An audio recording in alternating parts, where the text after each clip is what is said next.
Guten Tag, ich bin Marianne Keller, die Archivleiterin vom Zentrum Paul Klee. Hier im Depot bewahren wir mehrere Pässe und Personaldokumente von Paul Klee auf und die schauen wir uns jetzt mal ein bisschen genauer an.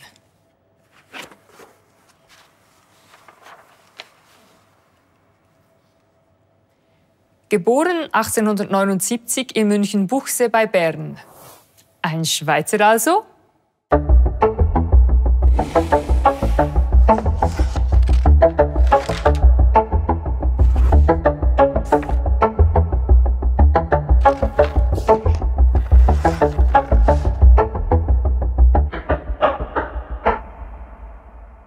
Paul Klee ist bei Bern geboren und in Bern aufgewachsen, aber seine Staatsangehörigkeit war Bayern. Er war also Deutscher. Paul Klees Vater war Deutscher, seine Mutter war Schweizerin. Damals ist die doppelte Staatsbürgerschaft nicht gestattet und so muss Paul Klee die Nationalität seines Vaters übernehmen. Und als Deutscher wird er 1916 zur Deutschen Armee eingezogen. Mehrere seiner Künstlerfreunde sterben im Ersten Weltkrieg. Ihm bleibt ein Einsatz an der Front erspart.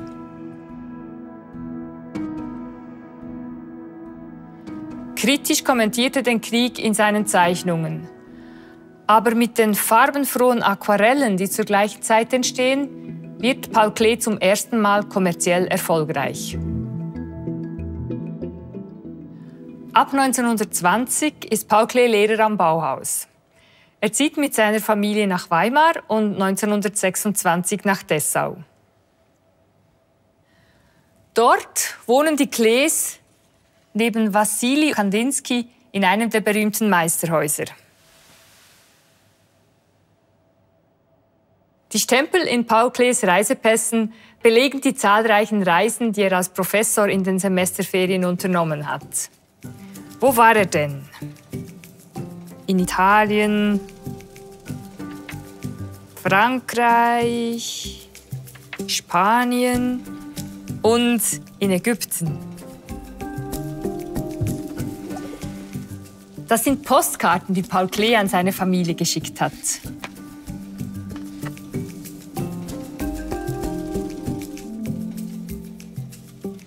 (1930) ist Paul Klee auf dem Höhepunkt seines Erfolgs. Er zählt zu den international angesehensten Künstlern aus Deutschland. Er hat Ausstellungen in New York und in der Nationalgalerie Berlin. Er verlässt das Bauhaus und geht an die Kunstakademie in Düsseldorf. Aber nach der Machtergreifung der Nationalsozialisten 1933 wird Paul Klee an der Kunstakademie entlassen.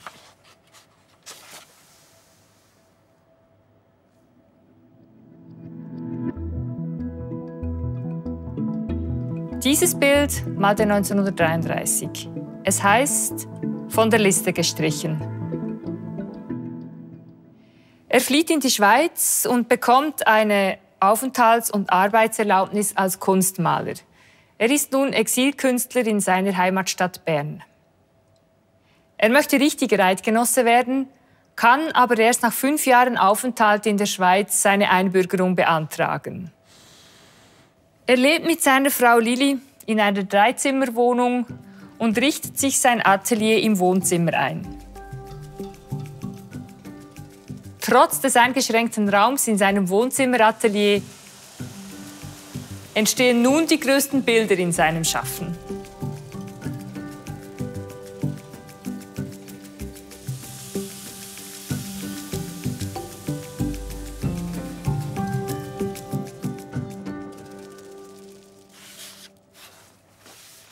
(1939) nimmt Klee einen zweiten Anlauf, Schweizer zu werden.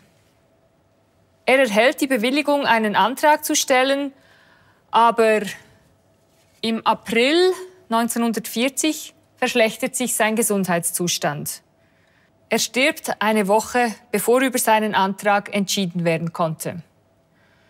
Und so starb Paul Klee, wie er geboren wurde, als Deutscher und Berner. Und wir heben seine Pässe gut auf, damit wir auch in Zukunft Geschichten wie diese erzählen können.